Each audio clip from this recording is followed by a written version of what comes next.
On Valentine's night, I ran into my fiancé's lover outside a bar. She had been drugged and was unconscious. This time, I pretended not to see her and walked away. In my previous life, I didn't know her. When I kindly rescued her, I accidentally glimpsed my fiancé's name tattooed on her collarbone. I thought it was a misunderstanding, but the next moment, when I answered her phone, I heard my fiancé's voice on the other end. Overwhelmed with jealousy and rage, I hung up and ignored the 99 calls from my fiancé, only leaving after I had safely arranged for her to stay at my family's hotel. But that night, his lover was assaulted by criminals and, overcome with shame, took her own life. After learning the truth, my fiancé acted as if nothing had happened and still held a grand wedding ceremony for me. However, on the day I discovered I was pregnant, he broke both my legs and imprisoned me at home. I completely broke down and asked him through my tears why he would do this. He laughed maniacally. If it weren't for you, Lacey wouldn't have been assaulted, and she wouldn't have committed suicide. It's all your fault. To my surprise, when I opened my eyes again, I was back to the day I met his lover outside the bar.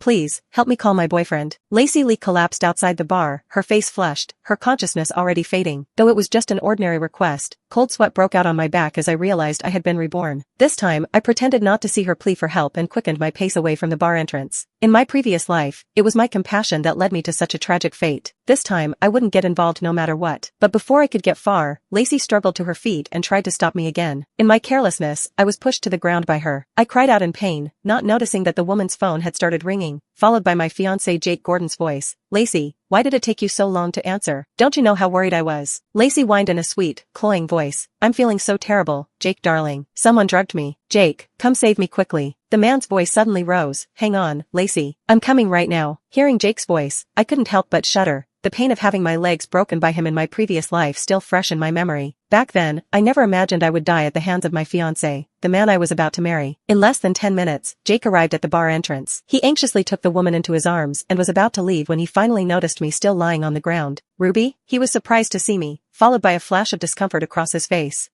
What are you doing here? I had twisted my leg, but I stood up, fighting through the intense pain. Avoiding his probing gaze, I acted as if I hadn't heard him and walked toward the roadside, hailed a taxi, and went home. Soon after, Jake brought Lacey home too. The woman wrapped herself around him like an octopus, mumbling incoherent words. Seeing me, his expression turned awkward, and he quickly explained, Lacey isn't feeling well. I thought it wouldn't be safe to leave her alone at home, so I brought her back. You don't mind? I don't mind. I cut him off quickly, closing the door, noticing Jake's complex gaze following me. That night, the sounds of their lovemaking faintly reached my ears through the guest room door. I covered my ears, wiping away tears that had fallen without my notice, not from jealousy, but from the fear of having survived a catastrophe. By dawn, the noises had quieted down, and I completely breathed a sigh of relief. In my previous life, I had been blinded by love, which was why I rejected all 99 calls Jake made to Lacey outside the bar and left her alone at the hotel. I hadn't anticipated that Lacey would be assaulted by criminals that night and choose to end her life. Jake married me without saying a word, holding the enviable wedding as promised. But on the day I found out I was pregnant, he broke my legs and imprisoned me at home. When I asked him why through my pain-induced haze, I only received his merciless curses. He hated me, blamed me entirely for Lacey's death,